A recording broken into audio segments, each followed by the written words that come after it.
পারি না।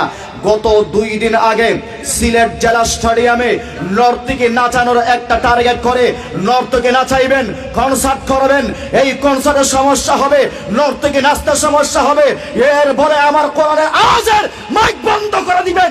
বিশেষদের মুসলমান এই অপমান সহ্য করতে পারে না, জোরে বলেন ঠিক কিনা? কাজেই এর নিন্দা আমরা জানাই। যেই সমস্ত নেতাকে তারা এখনো ক্ষমতায় আপনারা আসেন নাই, ইসলামের আওয়াজ বন্ধ করে দিতে চাইতেছেন, আল্লাহ তোমাদের আওয়াজ বন্ধ করে দিতে পারে, জোরে বলেন ঠিক কিনা? কাজে আমরা মাহফিল থেকে এখনো সতর্ক সংকেত দিয়েছি। এখনো সময় আছে, শিক্ষা গ্রহণ করার দরকার আছে না নাই? জোরে বলেন, শিক্ষা গ্রহণ করার দরকার আছে না নাই? কাজেই আফা গেছে যেই দিকে, তুমি যদি আপার ওই কালচার, কৃষ্টি কালচার তোমার শরীরে আনো, তুমিও যাইবা সেই দিকে।